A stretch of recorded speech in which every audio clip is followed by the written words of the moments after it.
Un concepto que es el siguiente, quiero plantearlo en forma simple, de que todos nosotros tenemos básicamente dos caminos por medio de los cuales buscamos satisfacer nuestras necesidades. Y estos caminos son o el mercado o la política y el Estado. El del mercado es fácil de entender. Producimos algo, trabajamos, doy clases, obtenemos un ingreso y con esto voy al supermercado y compro las cosas que necesito. El otro camino es el camino de la política, es decir, obtengo, seguridad, justicia, en fin, distintos servicios que provienen de ese lado. Esto varía en los países en distintas proporciones, hay países que hay más mercado, menos Estado, otros países al revés, ha cambiado en el transcurso de la historia también. Pero vamos a dejar eso ahí, no vamos a entrar en esa discusión, simplemente a señalar que en toda sociedad estos caminos están presentes y decir que para que en ambos casos funcionen, estos caminos son, a ver si me funciona esto tenemos el del mercado allí entonces y el de la política por acá, y para que estos funcionen bien tiene que haber buena calidad institucional. Muy bien, entonces ahora, ¿qué es calidad institucional? Primero hay que hacer una aclaración, porque cuando hablamos de instituciones, en el lenguaje diario, muchas veces usamos la palabra institución para aquello que en realidad, desde esta perspectiva, es más bien una organización. Es decir, le decimos una institución al teatro de la ópera, le decimos a un club de fútbol, es una institución deportiva, pero no es ese el sentido en el que utilizamos la palabra aquí. Nosotros utilizamos la palabra institución en el sentido de reglas de juego, es decir, aquellas reglas que permiten coordinar las acciones entre las personas y por lo tanto hacen de la convivencia en sociedad más fácil y más fructífera.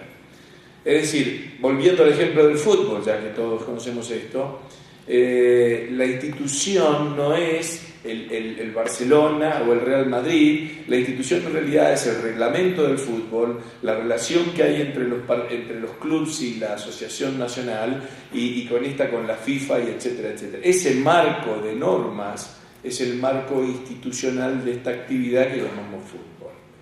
Ese marco de normas tiene que ser un marco que permita y que facilite entonces la coordinación entre las acciones de unos y de otros. Porque si no es así, se generan problemas. Miren ustedes esto. Estos son dos carteles de reglas de tránsito. El de allá dice keep right y señala a la izquierda. Es decir, mantenga a la derecha y señala a la izquierda. ¿Pero cómo? ¿Cuál es la instrucción que le está dando? Este otro de acá dice a Orense y Monforte por la N120 a la izquierda y a Orense y Monforte por la N120 a la derecha. Pero perdón, ¿por dónde tengo que ir? ¿A la derecha o a la izquierda? Esto no son normas que generan incertidumbre, no permiten coordinar. Las normas de tránsito, de hecho, son un buen ejemplo de normas, porque fíjense ustedes, piensen en esto. Uno va en una carretera a 100 km por hora y se cruza con otro auto a 120 km por hora en la dirección contraria. Es una locura. ¿Cómo vamos a hacer eso? Es una locura, un riesgo impresionante. ¿Por qué lo hacemos? Bueno, porque suponemos que yo voy a cumplir una norma que es ir por mi derecha y él va a cumplir otra norma que es ir por su derecha. En tanto y en cuanto cada uno de nosotros cumpla con esta norma, nos podemos cruzar esa velocidad sin riesgo de matarnos. De hecho, los accidentes automovilísticos ocurren cuando por alguna razón esa norma no se cumplió y entonces se produce el accidente. Pero la norma es fundamental. Imaginemos una situación en la cual llegamos a un planeta que desconocemos totalmente, incluso por su lenguaje, y de pronto encontramos una faja así de asfalto y nosotros ponemos la nave ahí y de pronto vemos venir una nave del otro lado. ¿Qué tendríamos que hacer? Parar mínimamente. Bueno, ¿por dónde me va a pasar? ¿Por la izquierda, por la derecha, por arriba, por abajo? No sé. Quiere decir que en la ausencia de normas, cada vez que viniera un auto del otro lado tendría que parar para ver qué es lo que va a hacer. No hago eso precisamente porque supongo que cumplimos una norma. Este es el papel que las normas cumplen en la sociedad. Y es interesante también el de las normas de tránsito, porque las normas son formales o informales.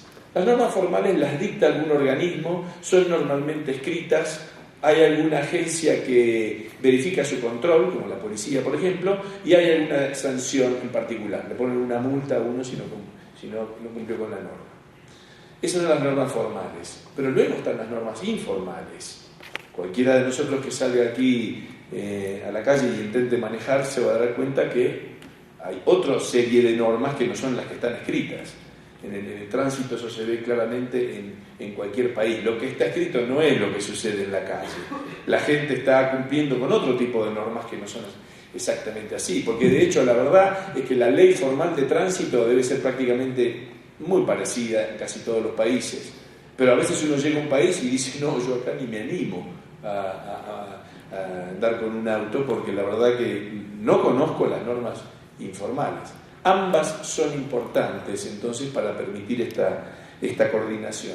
Lo importante también de las normas es que en tanto y en cuanto permiten esta mayor convivencia en sociedad, generan más oportunidades para la gente que vive en sociedades con buena calidad institucional.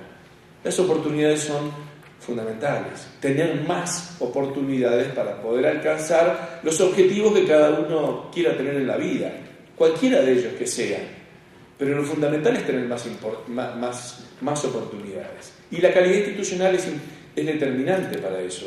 Vean este ejemplo.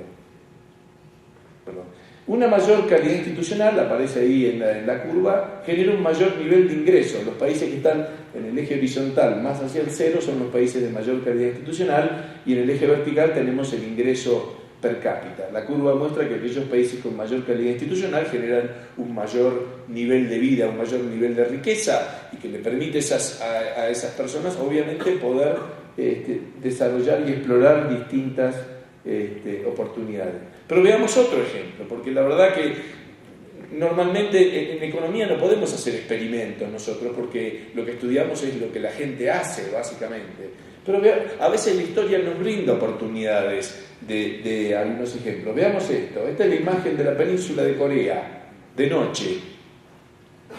Es una misma península, con una misma población, con la misma cultura, el mismo idioma. Por una circunstancia histórica, se dividió en dos y siguió un camino institucional en el sur, el camino llamémosle, de la economía de mercado, el capitalismo, etc., y un sistema institucional en el norte, que es el del socialismo, la economía estatizada, planificada, etc. El resultado no es neutral, el resultado es este. Eso es lo que se ve, eso es lo que se ve, la oscuridad del modelo que hay en el norte contra el brillo del que hay en el sur.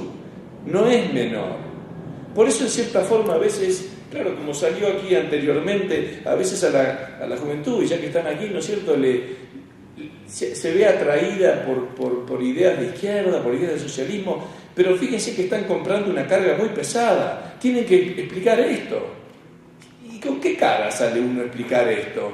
A decir, no, los del norte, vamos, eso es lo que hay. Los del norte no tienen oportunidad, ni siquiera pueden salir del país. Además, ¿qué es lo que les espera? Bueno, hay un dicho muy usual, viejo ya, no sé si lo conocerán, pero que dice básicamente, bueno, que cuando uno es joven, cuando uno tiene 20, si no es socialista es porque no tiene corazón, pero que si uno sigue siendo socialista a los 40 es lo que no tiene cerebro. Entonces, miren, la verdad que eso podía funcionar, este dicho, hará 20 años, pero ahora que cayó el muro de Berlín ni siquiera eso ocurre. Ahora tampoco se puede ser tan necio a la realidad, incluso cuando se tengan 20 años. O sea que hay que prestar atención a este tipo de circunstancias. Los países que tienen calidad institucional son países que básicamente, y ahora voy a volver sobre esto, son países en los cuales lo que gobierna y lo que rige es la ley, la norma, y no las personas. Como vamos a ver en los países de mala calidad institucional, y este es un caso, la visibilidad del gobernante es todopoderosa, ¿no es cierto? Bueno, vamos a seguir un poquito con esto de la calidad institucional, vamos a ver otros resultados.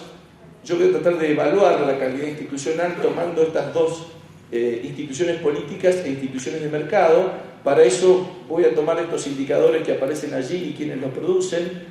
Uno de voz y rendición de cuentas, que lo que hace es evaluar el funcionamiento de la democracia, básicamente en qué medida los ciudadanos de un país pueden organizarse políticamente, presentar sus candidatos, decir las opiniones que quieran decir, hay elecciones limpias, no hay fraude, etc.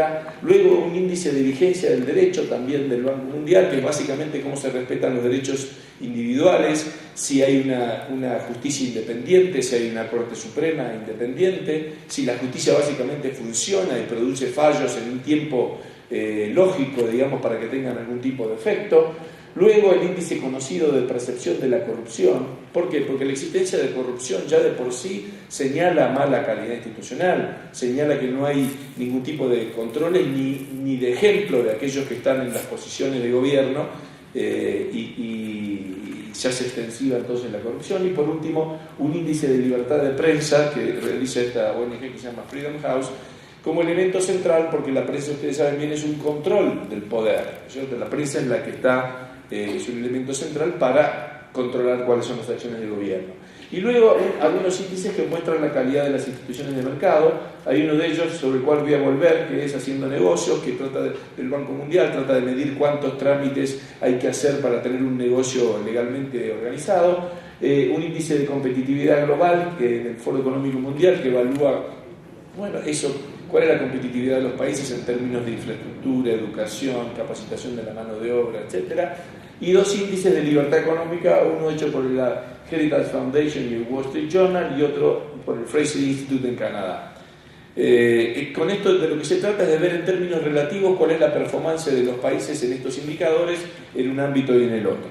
Y entonces vamos a pasar a algunos resultados. Estos son los primeros 15 países, con su evolución ahí desde que empezamos a hacer este índice en el año 2007. En primer lugar Finlandia, luego Dinamarca, Suiza, Nueva Zelanda, etc. De pronto algunos países que no nos llaman la atención, que estén por allí, pero sí algunos que aparezcan primero, ¿no es cierto? Los países que aparecen en los 4 primeros lugares siempre han estado en los 4 primeros lugares, como ven ustedes estos años. Han cambiado el orden, pero siempre aparecen en ese lugar. Y son países que tienen esta característica, porque si uno tuviera que definir qué es calidad institucional, es, como decía, es la vigencia de la ley y no el gobierno discrecional del gobernante.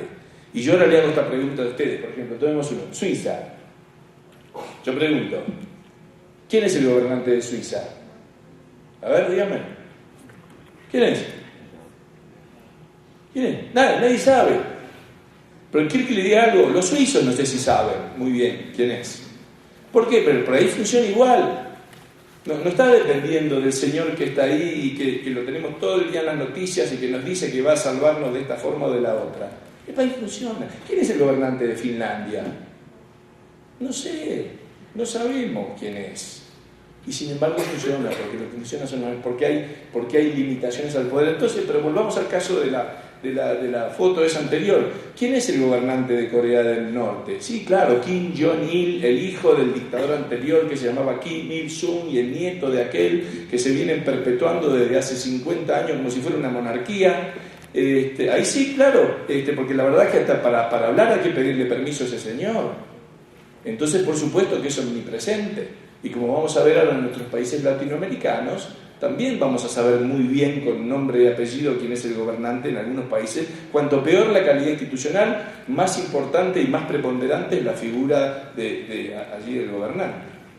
Bueno, veamos cuáles son los últimos países. Ahí aparece que entonces Corea del Norte en el último lugar. Y acá tampoco nos asombra demasiado.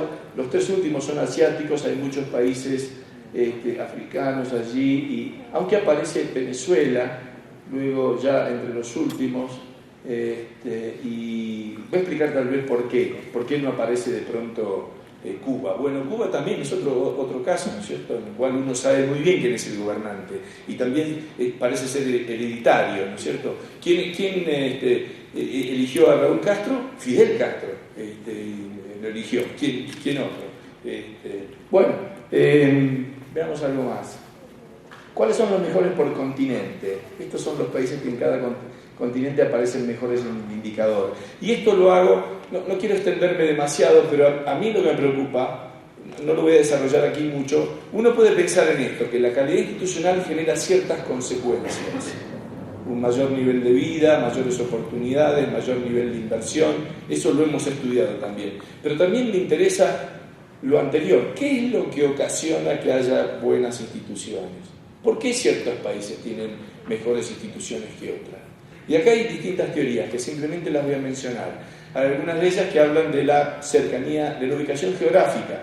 Países que cercanos a otros se ven influenciados y eso les lleva a tener una mayor calidad institucional. Es una teoría que anda por ahí dando vuelta, no me convence mucho, pero bueno, es.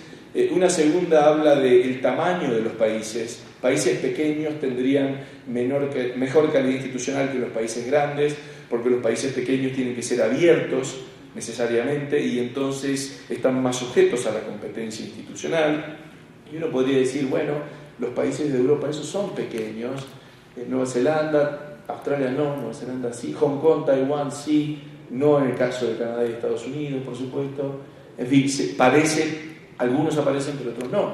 Luego hay otra teoría que señala que tendría que ver con el origen legal, donde aquellos países que han heredado el sistema británico del common law habrían derivado en una mayor calidad institucional de aquellos nosotros que hemos heredado el sistema jurídico codificado napoleónico.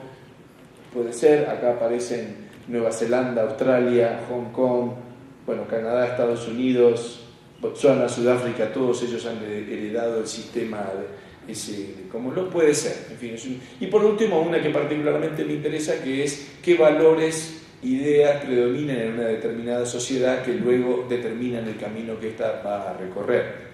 Bueno, vamos a ver cuáles son los resultados para nosotros, para la América Latina. América en general, puse, porque en cierta forma, ¿por qué América Latina? A todos nos descubrieron, digamos, en la misma época, digamos, y a algunos les fue mejor que a otros, así que tenemos una historia bastante común. Veamos cómo nos va. Estas son las posiciones donde aparece Canadá en primer lugar, Estados Unidos en el segundo y Chile, obviamente con una destacada posición con el puesto 21 a nivel de todos los países, ¿no? Luego, curiosamente, una gran cantidad de islas caribeñas y países pequeños, lo cual podría hablar de cualquiera de estas dos teorías. Por un lado, de que son países pequeños, por otro lado, muchos de ellos que han heredado el sistema jurídico británico, puede ser. También aparecen países pequeños como Uruguay, que fue mencionado, Costa Rica, en buenas ubicaciones. Esta es la primera parte de los indicadores. Vamos a ver si estamos en el segundo panel, a ver si aparecemos en el segundo panel. Acá no aparecemos todavía, hay que esperar un poquito, digo, también en mi caso, ¿no? Tampoco aparecemos aquí. Bueno, siguen los países pequeños y con grandes mejoras en algunos casos, como Panamá, como Perú, aquí como se ha mencionado y se va a mencionar más todavía, Colombia también una muy buena mejora, y acá empiezan a aparecer los países grandes, México, Brasil. Y por último, esta es la parte final de la lista, donde ahí sí aparece Ecuador. Yo no tengo mucho para vanagloriarme, ¿no? Porque acá está la Argentina también. ¿Cierto? Ustedes saben, el argentino siempre considerado un arrogante, pero bueno, acá la verdad que no tengo mucho para andar pretendiendo, así que, en fin. Y miren, no solamente eso, sino que si tomamos la cantidad de puestos perdidos en los últimos 5 años, la Argentina con Guatemala es la que más ha perdido, con 29 posiciones. Claro, puede ser que Venezuela ya estuviera perdiendo desde antes, o Ecuador también, ¿no es cierto? En fin, la verdad que tenemos una muy mala posición, ambos países. Voy a explicar después por qué. Entonces, ahora van a ver por qué Venezuela puede ser que esté. Yo creo que Cuba es peor, ¿no es cierto?, que Venezuela en calidad institucional, pero ¿por qué aparece así? Y una aclaración más es que parece que en el último año hubieran mejorado, todos estos países hubieran mejorado 3 posiciones. La respuesta es que no, que se mantienen igual, porque hay 3 países que salieron del índice de un año para otro y por lo tanto estos subieron 3 posiciones. Ahora quiere decir que están igual en realidad de lo mal que estaban el año anterior. Y esto tiene que ver con la forma que se hace el índice, que ahora voy a explicar en la próxima. Veamos en qué andamos bien y en qué andamos mal. Estos son todos los indicadores. Chile aparece liderando 6 de esos 8 indicadores. Uruguay el de voz y rendición de cuentas y Costa Rica el de libertad de prensa. Y por acá abajo Venezuela aparece en la última posición en 3 de ellos, en la vigencia del derecho o rule of law, en el de haciendo negocios y en el de libertad, uno de los de libertad económica. Cuba, como ven, aparece último en 3, uno de libertad económica, obviamente en el de funcionamiento de la democracia y en el de libertad de prensa, obviamente también. Pero ¿qué es lo que pasa? Cuba no aparece en 3 indicadores, que probablemente la bajarían más. Y el criterio que tomamos es que aparecieran como mínimo en 4, porque hay países que ni siquiera aparecen en alguno de estos indicadores. Entonces tomamos ese criterio y como Cuba está en 5, lo pusimos, aunque creo que tal vez no refleja su exacta posición. Y Haití aparece con la peor posición en 2, que es corrupción y el de competitividad global. En el caso de Ecuador, como ven ustedes acá, donde peor posición tienen es en de la vigencia del derecho, o el respeto a la ley, el rule of law, y en alguno de acá, en estos 2 de libertad económica, ¿no? Esos son donde aparecen las peores posiciones. Y tiene bastante que ver esto, porque yo voy a poner esto como un caso en Argentina. ¿Por qué impacta estos 2 lados? Este ejemplo, en Argentina, por ejemplo, el Estado expropia a la compañía petrolera. Y esto deteriora, tanto sean los indicadores económicos y sobre todo los de libertad económica, como el del rule of law, la vigencia del derecho. Porque nosotros tenemos una constitución, como deben tener ustedes también, que dice que el gobierno puede, por alguna circunstancia muy importante, expropiar algo, pero que tiene que hacerlo con un debido proceso y además tiene que pagar antes de tomar la empresa que ha expropiado. Y acá no, acá simplemente te la toman y dicen, te pagaremos. Vaya a saber quién te pagará cuándo, ¿no es cierto? Se lo dejaremos a algún gobierno posterior, por supuesto, que tenga que hacer algo con este lío. Entonces, obviamente, caen los indicadores económicos y cae la vigencia del derecho. Bueno, voy a apurar. Vamos a Ecuador. Esto es lo que dice el informe sobre la ley de prensa. Entonces vamos a traducirlo. Bueno, la caída mayor de la región tuvo lugar en Ecuador, dice, que cayó 6 puntos en la medida que el presidente Rafael Correa persistió en sus ataques sobre estos medios de prensa críticos. El ranking del país ha caído 17 puntos desde el 2008, uno de los más dramáticos caídas en el mundo. Una ley controversial que se aprobó en 2011 prohíbe a los medios diseminar cualquier promoción de candidatos presidenciales, haciendo difícil para ellos cubrir las campañas políticas e informar a los ciudadanos acerca de los candidatos y sus puntos de vista. En el caso de tanta importancia, de alta visibilidad que el presidente Correa realizó contra el periódico El Universo, la Corte Suprema falló rápidamente a favor del presidente, pero redujo las penas contra el diario a 40 millones. Los medios practicaron autocensura para evitar convertirse en objetivos en casos similares. Los periodistas y las organizaciones de libertad de prensa continúan enfrentando acciones intimidatorias, digamos, y una ley antimonopolio amenaza aún más debilitar a las organizaciones del medio. Bueno, eso es lo que dice el informe en ese particular. Luego veamos otro de los indicadores. ¿Cuáles son los principales problemas de Ecuador para el indicador de competitividad global? Bueno, aparece en primer lugar la corrupción, restricciones laborales, las regulaciones laborales, inestabilidad política, seguridad, básicamente, crimen y robo. En fin, el resto las ven ustedes ahí. Esto es el resto de las... perdonen que las haya copiado textualmente en inglés, cualquier cosa, si hay preguntas después podemos aclarar. Y luego aparece que es el de haciendo negocios. Haciendo negocios, le decía, mide cuántos trámites hay que hacer, etc. Y acá está la posición que tiene el país de un total de como 211 países en el mundo. Entonces está diciendo que en la apertura de un negocio, Ecuador está en la posición 169 de 211 países. Habría que ir a ver en este caso en particular, pero ¿qué quiere decir esto? Quiere decir lo siguiente, por ejemplo, en Australia, abrir un negocio legalmente, hace falta un trámite que se hace en un día. Un trámite en un día. Estoy seguro que si vamos a ver el caso de Ecuador, hace falta 14 trámites que tardan, 100 días hábiles. Entonces, pero ¿Cómo va a ser? Esto no es que afecta a la gran empresa, afecta al que quiere poner un negocio acá en la calle cualquiera, que si está enfrentado a tener que realizar 14 trámites que le llevan toda esa cantidad de días, obviamente no lo puede cumplir y termina en la informalidad. ¿Por qué tenemos toda esta informalidad en nuestras economías? Porque están todas estas regulaciones que les impiden ser formales, en realidad, porque nadie puede cumplir con ese tipo de normas.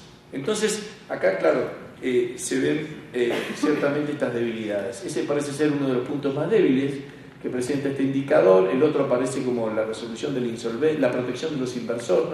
En segundo lugar sería la obtención de electricidad, luego la protección de los inversores y la resolución de la insolvencia, que las quiebras se produzcan rápido, digamos, para que los activos vuelvan a funcionar rápidamente. Y el comercio internacional, el comercio transfronterizo. En fin, simplemente le quiero dar a ustedes un pantallazo general de estos indicadores donde aparece lo que serían los puntos débiles que se mencionan en algunos de estos indicadores. Por último, muy brevemente, lo voy a simplemente a pasar por alto, les comento, cada vez que hacemos este indicador, tomamos un tema especial y lo relacionamos con algo, digamos, que parezca interesante. En este año en particular, el tema que nos convocó a toda una serie de institutos, inclusive el Instituto Ecuatoriano de Economía Política, es el tema ambiental. Entonces tratamos de buscar si había algún tipo de relación entre calidad institucional y calidad ambiental. Y acá simplemente les muestro algunas cosas. Estos son algunos temas, ¿no es cierto? Estas son las emisiones de CO2 en la región, donde aparecen México, Brasil, Venezuela en los primeros lugares. Ecuador aparece allí, pero como ustedes ven, y ahora voy a señalar, no es, digamos, si el tema del cambio climático es cierto, y etcétera, etcétera, no es América Latina uno de los, puede ser afectado, pero no es uno de los principales causantes del problema, porque como ven ustedes aquí en este otro, miren recordemos las emisiones por ejemplo, de México, que es el primero, 453, pero miren ustedes las emisiones de China, que es el primer país ahora, y de Estados Unidos. Digamos, América Latina no cuenta, no es determinante en este caso. Pero sí, si algo tuviera que ver, podría ser. Pero no es en este sentido un problema central. ¿Cuáles son los problemas principales de América Latina? Los voy a mencionar nada más. Yo creo que son todos problemas institucionales en general y que tienen que ver con la falta, esto es mucho más largo para explicar, con la falta de definición clara de derechos de propiedad, que por lo tanto generan situaciones en las cuales los recursos son dañados, problemas que tenemos de contaminación de agua y del aire, sobre todo en algunas ciudades muy grandes en la región. Bueno, yo acá, déjenme decirle, vengo al hotel y hay un cartelito que dice el agua de la canilla, no tomarla. Y ¿cómo? ¿Cómo no tomar el agua de la canilla? Hay un problema acá, entonces, con el agua. Y además el problema muchas veces es institucional, porque no sé cómo pasa en sus casos, pero muchas veces, por ejemplo, no hay un precio para el agua. Por ejemplo, en mi casa, yo no tengo un medidor, me cobran por mes una tarifa por mes. Con lo cual, ¿cuál es el incentivo que genera? Y yo puedo dejarla todo abierto todo el día, que voy a estar pagando lo mismo. No tiene ningún sentido, si el agua es un recurso escaso, que no haya un precio por la cantidad consumida. Si yo pagara por la cantidad consumida, estaría atento entonces a cerrar no sé cómo le llaman ustedes, las canillas de aquí, para que no andar desperdiciando. Pero si eso no es así, yo genero un incentivo al sobreconsumo y al desperdicio del recurso. Y eso ocurre en muchos países. Bueno, vamos a otros temas. Hay problemas de deforestación y de agricultura, por supuesto. Y acá también hay problemas. Porque el principal problema de deforestación que tenemos en la región, obviamente, es el Amazonas. Pero en el Amazonas hay también problemas institucionales, porque el gobierno brasileño reconoce la propiedad sobre la tierra a todo aquel agricultor que demuestre que le está trabajando. Pero demostrar que le está trabajando es tirar abajo los árboles que hay y sembrar soja, por ejemplo. Con lo cual están alentando en realidad a la destrucción del bosque, en vez de considerar el bosque como tal también como productivo. Y en el caso de la agricultura, tal vez no es un problema aquí, el serio problema que se presenta es el de los usos de ciertos agroquímicos, digamos, que han permitido aumentar la producción agrícola en forma muy importante. Pero debo decir, ahí en realidad la noticia es una noticia buena. Cada vez se produce más, dañando mucho menos la tierra. Y ha aumentado todo este boom de la soja que hay en Brasil, la Argentina y Uruguay, se ha hecho con una tecnología que han desarrollado los agricultores que daña muchísimo menos la tierra de lo que se dañaba antes. Pero lo comento al pasar. Después tenemos problemas obviamente con la disposición de residuos y con los asentamientos informales. La disposición de residuos en muchas ciudades está colapsando, ya no sabemos dónde poner la basura, no hay de nuevo un mecanismo de precios en funcionamiento, uno no paga por la cantidad de basura que genera y por la calidad de basura que genera. Muchas veces uno paga una tasa relacionada con el valor de la propiedad, pero eso no tiene nada que ver con cuánta basura uno genera o no, lo cual no genera buenos incentivos para reducir el consumo, la generación de basura. Y por otro lado tenemos este problema de los asentamientos informales, que son también problemas de derecho de propiedad, donde viven millones de personas en condiciones obviamente ambientales, digamos, que son muy pobres, ¿cierto? Porque hay problemas serios, problemas de salud, atmosférico, etc. Por último, hay problemas en cuanto a la energía y, por supuesto, estos últimos, que entiendo que también andan por acá, relacionados con la minería, que afectan, entre otras cosas, también muchas veces a lo que suele llamarse pueblos originarios, que ven afectados sus derechos. ¿Debido a qué? Debido a que también, en muchos casos, no se le ha reconocido su derecho de propiedad pese a haber estado ocupando ciertos recursos durante siglos. ¿Y qué más? Y bueno, también tenemos problemas de depredación de la pesca, en el cual también se presenta un problema de derecho de propiedad, porque los peces no son de nadie y al no ser de nadie particularmente quiere multiplicarlos y todo el mundo sí quiere pescar. Bueno, simple referencia. Luego lo que hemos hecho es tomar un índice de calidad institucional, un índice de calidad ambiental que realizan la Universidad de Yale y de Columbia, que mide todos esos indicadores que ustedes ven ahí, y ver si esto tiene algún tipo de relación. Estos son los países con mejor desempeño ambiental en el mundo, donde de nuevo, ¿qué dice acá? Cualquier cosa. Y ahora no sé cómo volver. Vamos para atrás. Ahora tengo que hacer todo de nuevo. Que real tan mal. A ver, ya estamos. Bueno, y de todo esto, estos son los principales países. Como ven ustedes, los nombres también nos resulta familiar, una destacada posición de Costa Rica aquí, pero en general todos ellos son los países que aparecen con buena ubicación en la calidad institucional también, o sea que hay una vinculación clara. Si los países que tienen más calidad institucional, incluso los países que tienen mayor nivel de ingresos, son los países que también tienen mayor calidad ambiental. Estos son los de las posiciones en América, donde Ecuador no parece mal ahí en este indicador. Bueno, en fin, está claro que también que hay un problema porque a mayor volumen de actividad económica, mayor aparecen ser las emisiones de CO2 y mayor pueden ser los efectos que impacten en esto. Hay una relación, esto es el resto de América, y esto vendría a ser la correlación, no es demasiado pronunciada, lo es más a nivel general que específicamente en América Latina. En fin, esto cierro acá. Este es un indicador que publica entonces esta fundación, en conjunto también con RELIAL y con el Instituto Ecuatoriano de Economía Política. Trata de evaluar esto y trata de presentar, bueno, cuál es la posición relativa de los países y qué es lo que podemos aprender de ellos. Y adelanto una pregunta, no sé si tendremos pregunta, pero algunos dando este tipo de presentaciones, algunos me han dicho, bueno, ¿qué es lo que hay que hacer? Es más, le voy a ser más específico. Tuve una oportunidad en la cual, haciendo una presentación en un país, el presidente me llamó para hablar sobre esto y me dijo, ¿qué deberíamos hacer para mejorar la calidad institucional? Y yo no sabía bien qué decirle en ese momento. ¿Qué le voy a decir, la verdad?